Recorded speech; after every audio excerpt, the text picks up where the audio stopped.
Hello বন্ধুরা, তোমরা সবাই কেমন আছো? আশা করে ভালো আছো। তো আমিও ভালো আছি। তো তোমাদের একটা খুব সুন্দর গল্প শোনাবো, তোমরা ধ্যান দিয়ে শুনো আর ব্লগটা একটু লাস্ট পর্যন্ত দেখবে। তো আমরা টিউবলাইটের ভিডিও বানিয়েছিলাম, তো কথাটা পরে বলবে। এখন আমার ক্যামেরাম্যানের সঙ্গে তোমাদের কথা বলে, তো চলো। তো এই সমীর, কেমন আছিস? ভালো আছে। আমাদের এখানে 3-4টা ছেলে আছে। এই তো ছেলেগুলোর নামটা বলবে, ইয়াদের আইডিটা একটু ভালো করে সাপোর্ট করে দিবে। ইয়াদেরও ক্যামেরাম্যান আমি, বেটি হিমেশেরও ক্যামেরাম্যান আমি। তো আমরা দুজনা বুঝতে পারছি দুজনা থাকলে কি হবে। আসো গাইস, ছেলেগুলোকে দেখাচ্ছি।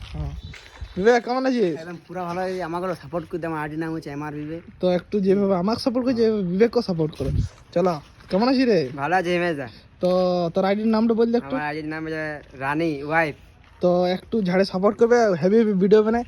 বিজয় কেমন আছিস? আমি ভাই একদম ভালো আছি। তো তোর আইডির নামটা বলতে একটু। আমার আইডির নাম হচ্ছে কিউট বয় বিজয়। তোমরা সাপোর্ট করবে অল্প। তো এই ভিডিওগুলো দেখার জন্য যারা যারা আইডিটা বললো, তো একটু যা দেখাছো। ঝাড়ে সাপোর্ট করে দিবে। আর এখন মানে ভিডিও তোমরা পাইন যাবে, তোমরা যা দেখাছো আইডিতে পাইন যাবে। তো আমরা টিউবলাইটের গল্পটা তোমাদেরকে শোনাই। তো সমীর একটু ধরো ক্যামেরাটা। দেন স্যার। তো আজকে হচ্ছে আমার টিউবলাইটের সিন ছিল। বিজয় হিরো ছিল, মানে ভাবতে পারছি এক সব জায়গায় দেখতে পাবো কিনা আমার সঙ্গে। তো বিজয় আজ হিরো ছিল, তারপর বিবেক আছে, তারপর এই যে আমাদের রাজ ভাই, ঠিক আছে। তো ইয়াদের আইডিটা বলেছি তোমরা দেখাছো, আর আমার কথায় চোট লাগে তোমাদের একটু দেখায়, চলে আসো। তো আমার যেন বন্ধুরা একটু পিঠে চোট লাগিয়ে দেখো, দেখলে। তো এই ভিডিওটা তোমরা পাবে কালকে সকালে 7টার সময়। তো আজকের মতন জয় শ্রীরাম। জয় শ্রী